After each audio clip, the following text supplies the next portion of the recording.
ഇവിടെ വന്നാൽ പഴയകാല ബാർബർ ഷോപ്പ് കാണാം. പഴമയെ ഓർമ്മപ്പെടുത്തുന്ന ബാർബർ ഷോപ്പ്. ഓർമ്മകളുടെ ചെപ്പുകൂടത്തിൽ പറയാൻ കഥകളും ഏറെയാണ്. തേവലക്കര സ്വദേശി 75-കാരനായ പുരുഷോത്തമന്റേതാണ് ഈ കട. കനാൽ പുറമ്പോക്കിലെ ഈ കടയിൽ സൗഹൃദങ്ങൾക്കും ഏറെ വിലയാണുള്ളത്. ലോക സൗഹൃദ ദിനത്തിൽ ചവറ ബ്യൂറോ തയ്യാറാക്കിയ പ്രത്യേക വാർത്താ സ്റ്റോറി.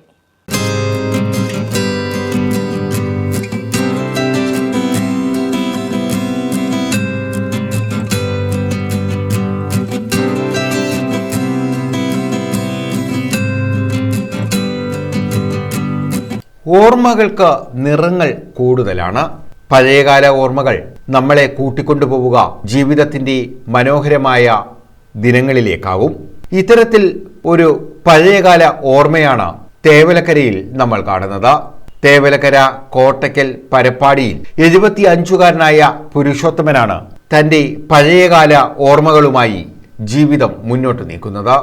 ഏറ്റവും വലിയ കടകൾ ചേനക്കര ജംഗ്ഷനിലുണ്ട്. ആ ജംഗ്ഷനിലെ കടകളിലെ ഒരു പെട്ടിക്കട പോലെ ഇരിക്കുന്ന ഒരു പാവപ്പെട്ട ഒരുത്തൻ. ചേനക്കര ജംഗ്ഷനിൽ ഞാൻ വന്നിട്ട് 55 വർഷമായി. അതിൽ 40 വർഷം വലിയ കട നടത്തി.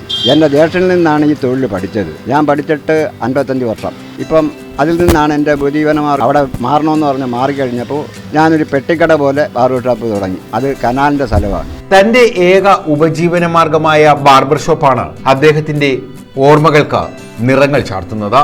നമ്മൾ ഇന്നു കാണുന്ന തരത്തിൽ ആധുനിക രൂപങ്ങളുള്ള ബാർബർ ഷോപ്പ് അല്ല ഇത്, മറിച്ച് ഗൃഹാതുരതയുടെ മറ്റൊരു മുഖം, നമ്മുടെ പഴയകാല ബാർബർ ഷോപ്പ്. വെളിയിലൊക്കെ പോയി ആരെങ്കിലും പ്രായമുള്ളവരുടെയൊക്കെ ജോലി ചെയ്യും, കൊച്ചുകുട്ടികളുടെയും ചെയ്യും. അത് വളരെ യാഥാർത്ഥ്യമാണ്. പിന്നെ എൻ്റെ സുഹൃത്തുക്കളും മറ്റുള്ളവരും സഹായിച്ചാണ് ഞാനിപ്പം ജീവിതം പോകുന്നത്. 50 വയസ്സിന് മുകളിൽ പ്രായമുള്ളവരുടെ ഓർമ്മകളിൽ തന്നെ നിറഞ്ഞു നിൽക്കുന്ന പഴയകാല ബാർബർ ഷോപ്പ്. 55 വർഷമായി പുരുഷോത്തമൻ ബാർബർ ഷോപ്പ് നടത്തുകയാണ്. 55 വർഷങ്ങൾക്ക് മുമ്പ് ചേനങ്കര ജംഗ്ഷനിലായിരുന്നു കട. പിന്നീട് കട ഒഴിയേണ്ടി വന്നു. ഇപ്പോൾ കനാൽ പുറമ്പോക്കിലാണ് കടയുള്ളത്. സുഹൃത്തുക്കളുടെ സഹായത്തോടു കൂടിയാണ് അദ്ദേഹം ഈ കട മുന്നോട്ട് കൊണ്ടുപോകുന്നത്. 75 വയസ്സുകാരനായ പുരുഷോത്തമനെ സംബന്ധിച്ചിടത്തോളം അദ്ദേഹത്തോളം പ്രായമുള്ളവരാണ് മിക്കവാറും ഈ കടയിലെത്തുന്നത്. അവരുടെ മുടിവെട്ടി ഷേവ് ചെയ്ത കഴിഞ്ഞകാല ഓർമ്മകൾ പങ്കുവെക്കുമ്പോൾ അത് സൗഹൃദങ്ങളുടെ ദീപ്തമായ സ്മരണകൾ കൂടിയാകുന്നുണ്ട്. ചെറിയ രാഷ്ട്രീയവും ചായകുടിയും ബീഡിവലിയും ഒക്കെയായി ഒരു ദിവസം അങ്ങനെ കടന്നുപോകും. അതെന്നെ കുറ്റങ്ങളൊക്കെ പറഞ്ഞ ആൾ ഓരോരോ വീട്ടിലെ കാര്യങ്ങളും നാട്ടുകാര്യങ്ങളും ഒക്കെ പറഞ്ഞിട്ടുണ്ടെങ്കിൽ ഇരിക്കും.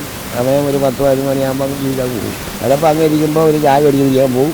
തന്റെ ചികിത്സ ഉൾപ്പെടെയുള്ള കാര്യങ്ങൾ ഇതിൽ നിന്നാണ് പുരുഷോത്തമൻ നടത്തുന്നത്. സഹോദരൻ ശിവദാസനിൽ നിന്നുമാണ് പുരുഷോത്തമൻ ബാർബർ ജോലി പഠിച്ചത്. ഇപ്പോഴും ഈ ജോലി തുടരുമ്പോൾ ജീവിതം തള്ളി നീക്കാൻ തന്നെ ഏറെ ബുദ്ധിമുട്ടാണ്. വാടക വീട്ടിലാണ് ഇദ്ദേഹവും ഭാര്യയും ഉൾപ്പെടെ താമസിക്കുന്നത്.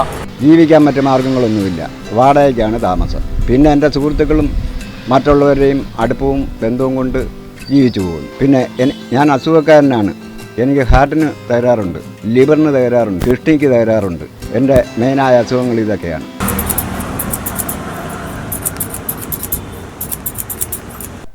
News bureau, Chavara.